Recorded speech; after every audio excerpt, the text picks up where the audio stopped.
జిల్లా ప్రజలకందరికీ ఎస్పెషల్లీ మనకి మొదటి విడత నామినేషన్స్ ప్రక్రియ అనేది ఆల్రెడీ స్టాప్ అయిపోయింది.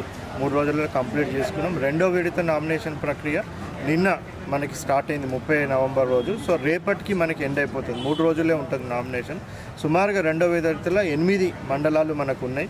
సో మెదక్, రామాయంపేట, మళ్ళీ మనకి నిజాంపేట, శంకరంపేట 6 మెదక్ రెవెన్యూ డివిజన్ పరిధిలో, అదేవిధంగా తూప్రాన్, మనోరాబాద్, నార్సింగి, మళ్ళీ మనకి చేగుంట, తూప్రాన్ రెవెన్యూ డివిజన్ పరిధిలో ఈ టోటల్ 8 మండలాల్లో ఉన్న అందరు గ్రామ పంచాయతీలు సర్పంచులకు అదేవిధంగా వార్డు మెంబర్లకు కూడా ఎన్నిక జరుగుతూ ఉంది.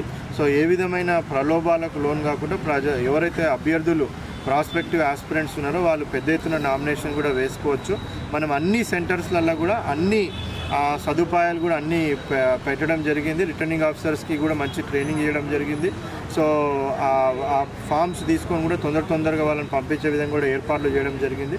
సో 10:30 to 5 మధ్యలో అందరూ కూడా వచ్చి రేపటికల్లా నామినేషన్స్ వేసుకోవచ్చు. బట్ నామినేషన్స్ వేసుకే అభ్యర్థులకు విజ్ఞప్తి ఏంటంటే మనకి ఎన్నికల నియమాల ప్రకారంగా ముందుగానే బ్యాంక్ అకౌంట్ కూడా ఓపెన్ చేసుకోవాల్సి ఉంది. సో బ్యాంక్ అకౌంట్ ఓపెన్ చేసుకోవడానికి కూడా బ్యాంక్ మేనేజర్స్కి అందరు కూడా ఇన్స్ట్రక్షన్స్ ఇవ్వడం జరిగింది. ఇమీడియట్గా 1 dayలో అకౌంట్ ఓపెన్ చేసుకోమని. సో ఆ బ్యాంకుది కూడా వాళ్ళు డీటెయిల్స్ సమర్పించాల్సిన అవసరం ఉంటుంది. అదేవిధంగా క్యాస్ట్ సర్టిఫికేట్ ఉంటే వాళ్ళ క్యాస్ట్ సర్టిఫికేట్ ఇవ్వచ్చు ఎవరైతే రిజర్వేషన్ అభ్యర్థులు ఉంటారో. సో ఒకవేళ అది లేకపోయినా కానీ మనకు నామినేషన్ పేపర్లో Part 3 అనేసి ఒక డిక్లరేషన్ ఉంటుంది. ఆ డిక్లరేషన్ నింపి ఇచ్చి డిప్యూటీ తహసీల్దార్ లెవెల్ అధికారి చేత వాళ్ళు దాన్ని అటెస్టేషన్ చేయించినా కానీ కూడా అది కూడా మనకి చెల్లుబాటు అవుతుంది. బట్ ఈ ప్రక్రియ మొత్తం అంతా కూడా మనకి ఈ క్యాస్ట్ సర్టిఫికేట్ కానివ్వండి, నో డ్యూ సర్టిఫికేట్ కానివ్వండి, వేరే డిక్లరేషన్ అంటే ఆస్తులు వాళ్ళ మీద ఉన్న పోలీస్ కేసుల డిక్లరేషన్ కూడా వాళ్ళు last day of nomination 5 PM లోపలనే సబ్మిట్ చేయాల్సిన అవసరం ఉంటుంది. బ్యాంకు డీటెయిల్స్ మాత్రం ముందే సమర్పించాలి. అది మ్యాండేటరీ, మనకి రిజెక్షన్ అయితే కాదు దాని మూలన.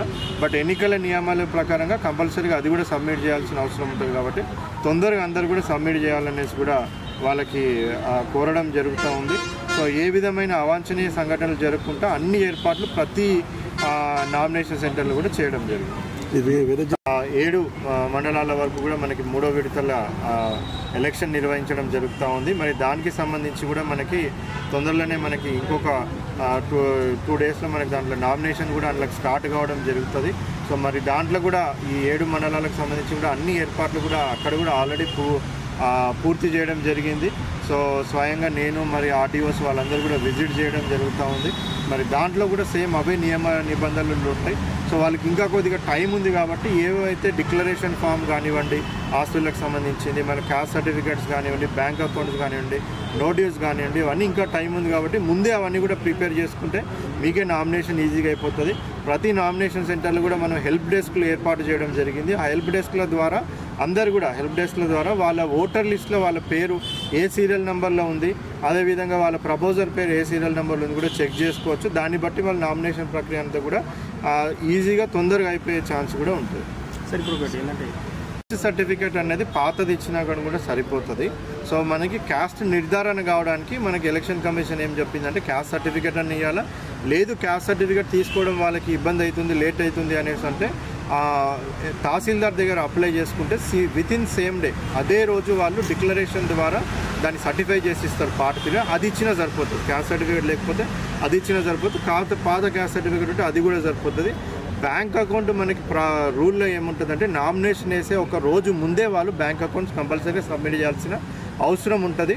బట్ ఒకవేళ సబ్మిట్ చేయకపోతే రిజెక్ట్ మాత్రం కాదు. సో వాళ్ళు సబ్మిట్ చేయకపోయినా యాక్సెప్ట్ అవుతుంది. బట్ వాళ్ళు ఎన్నికల నిబంధనలు పాటించలేదన్న ఇది వాళ్ళకు వస్తుంది. సో అట్లా పాటించాల్సిన అవసరం ఉంటుంది. కాబట్టి బ్యాంకు అకౌంట్ కూడా సపరేట్ అకౌంట్, పాత అకౌంట్ చెల్లదు. కొత్త అకౌంట్ తీసుకొని వాళ్ళు ఎన్నికలకు ఖర్చు పెట్టేదంతా కూడా త్రూ ఆ అకౌంట్లోనే డబ్బులు వేసుకొని దాని ద్వారానే ఖర్చు పెట్టాల్సిన అవసరం ఉంటుంది.